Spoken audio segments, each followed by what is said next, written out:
What is up, everybody? Dutch with Deepbox Games, and today we have over 13 new things for Ark Genesis to go over, so don't forget, if you enjoyed this video, to smash that like button and subscribe to the channel if you haven't already. So all of this information comes from Ark Survival Evolved's Extra Life 24-hour charity stream, where they raised over $90,000 for Extra Life, so congratulations for raising so much money for such an awesome charity. Now, on top of that, during that 24 hours, they revealed so many new things for Ark Genesis, so we compiled all of that information, and we're going to try to go through it as quickly as possible, so let's get started. For the first reveal, we have Ferox.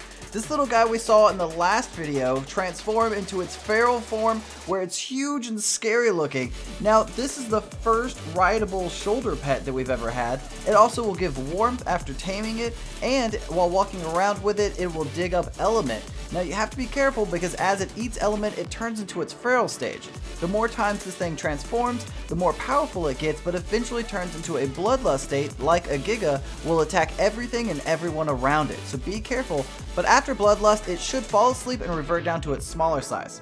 After that, you can pick it up and start over again. For its moves, I believe its left click is probably going to be some type of swipe. For the right click, I believe they hinted that it's going to be a pounce, and then it's going to take a few swipes and then throw whatever it has. And for its ultimate, it's going to be Mega Slam, where I believe we're probably going to push C, and then it's going to pounce down, do an AoE attack that knocks all riders off of their mounts except for other Ferox riders. Besides its move, it has an interesting jump. Apparently, if you time the spacebar just right as you jump, it gradually gets stronger and can jump really far, kind of like the Hulk. Number 2 is the Magmasaur. We learned that it has an internal forge, so any metal put into its inventory, it'll turn into metal ingot, but it also now has the ability to turn it into artillery shells that it shoots a projectile out of its mouth like a cannon. Now, up close, it'll be devastating, but from afar, the devs did say that it's going to take a lot of skill to shoot it. It does have a second move that's an AoE. It's like a scatter shot that rains down lava all around it. But the most important thing to do all these things is its charge. We learned that charge is when it's in hot areas, it has a high charge, which means it's glowing and you can kind of see the lava on its body, so that it can use its projectiles and it can smelt metal, which it will need for most of its attacks.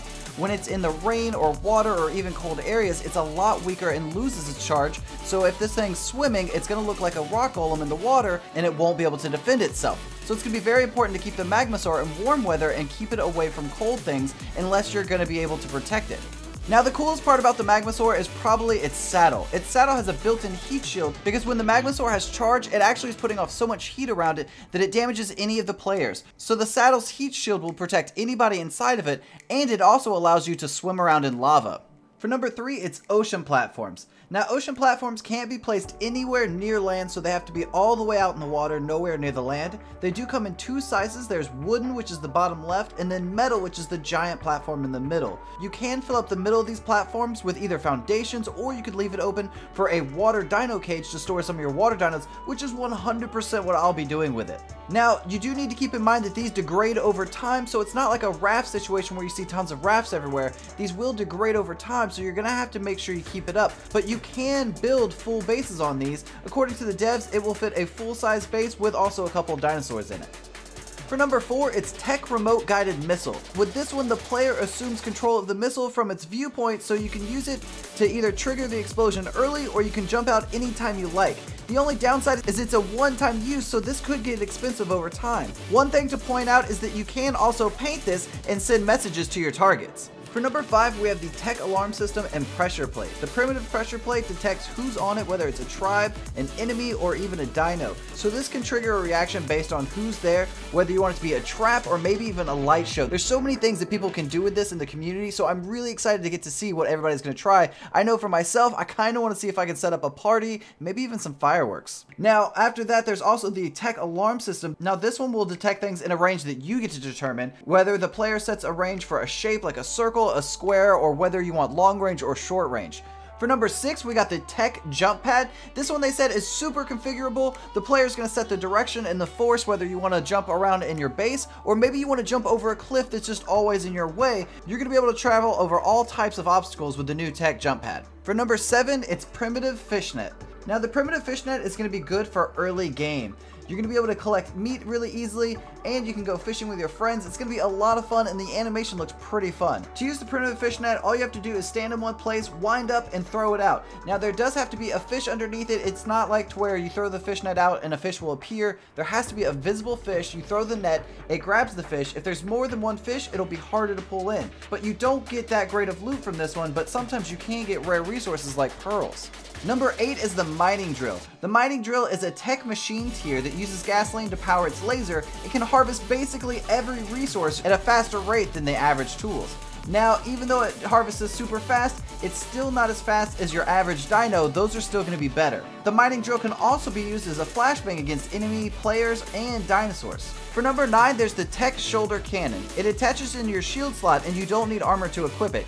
It uses element as fuel and has up to 3 firing modes: standard fire, rapid fire, and sniper. You can set these preferences just like you would a turret in the options, and it acts as a personal turret. Now it is a bit dodgeable, but still I think the coolest part is that you get to look like Predator. For number 10, you have Bloodstalker. Now this one is by far my favorite one, and it's found in the new biome, the Bog Biome. It's an otherworldly creature with 12 legs that makes a symbiotic relationship with you and uses webs to pull and swing from tree to tree. The further you fall, the faster you'll swing to the next place, but this does have a learning curve to it.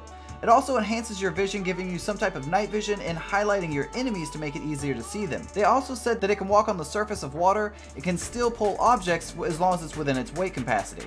It can also dive into the water and has a really awesome swim animation. Now when you pull up a weapon, it also stands in almost a turret mode, and it's like using a weapon off of a raptor. This is definitely going to be one of the ultimate traversal dinosaurs once you get the hang of it. Now they did say it's weak against turrets, which makes me think that the tech shoulder cannon is going to be the perfect way to fight this alien by being a predator. For number 11, we have biome-specific reskins. Now we've seen this in the past. It's basically all of them are going to get a reskin and have certain stats and a certain look to them depending on what biome they come from. The example that they made was the parasaur in the bottom left, so that would be what bog parasaurs look like. So each one of these is going to have their own specific biome with their own special stats to them. So you're going to want to go and tame those and then bring them to wherever you are. For me, I'm looking at that Tapaharo thinking that's the first thing that I want to go get. I love the look of that. And then after that, I'm probably going to go for the Spino and the Mosasaur next. But I really love all of them. I'm going to have to collect them all. For number 12, it's Motor. Now, Motor is an underwater midway boss that it basically looks like a giant eel with its mouth open, and they said the mouth is going to be very colorful inside to the point where you almost just want to sit there and look inside of it and watch what's about to happen. They said that this is going to be a purely underwater fight in a cavern, and it's going to be a fight where you have to fight baby eels first that she will have summoned, and then you get to fight her. Now, during all this, they said that it's going to be really difficult to fight from a mount because you'll also be dodging electric projectiles while also the eels are trying to do electric attacks. So a lot of electricity, a lot of problems. This is going to be super challenging fight, but at the same time, it's probably going to be one of the coolest things ever. I've been dying for more underwater content, and this is exactly what I was wanting. For number 13, we have the Lunar Biome, easily the biggest reveal of the entire 24-hour stream. This blew my mind because I didn't see it coming. This place looks completely stunning, and in the back you see these floating whales. They're called Astrocetus, the space whale. We'll go over that in a little bit. But basically, this amazing, beautiful looking biome is going to be the most hazardous, most dangerous to try to survive in. Now the physics have changed, so there's less gravity, which means it's a little bit of fun to get around. There's the bounce when you try to walk or run, but it also means that if you need to get somewhere in a hurry, it can start to cause a lot of problems. Now, it did say that the lunar biome is a broken moon that is orbiting the planet, surrounded by elemental fog. Now, there is low oxygen in the atmosphere, so oxygen will slowly be draining, but there should be oxygen vents to help supplement oxygen supply or launch you into the air to make things quicker. Now, sun radiation will affect you much more on here, kind of like being on aberration on the surface. You need to stay to the shadows and dark places and stay out of the sun. There will also be events like meteor showers and other things that you need to make sure you stay away from, because again, it's just going to be super hazardous trying to survive on the lunar biome. Now, as a bonus, number 14 is the Astrocetus, the space whale, and this is not the last one. We have one more after this.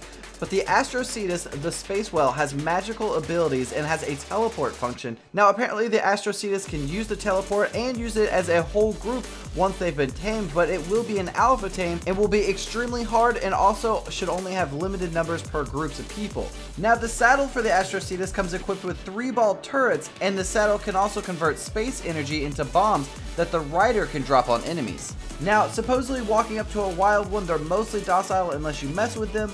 They do have a bite and a tail whip. Now, after taming it, riding around will be pretty fun. It says that they start off slow and then slowly gain up speed. Now, I don't know how fast these will go, but if they can teleport, maybe they will hit light speed if we have enough space in front of us. Now the last thing on this list, the number 15 thing that we have, is the missions that are coming. We didn't get to hear much about them, but we do know that there's going to be Dodo basketball and Bulldog basketball in space.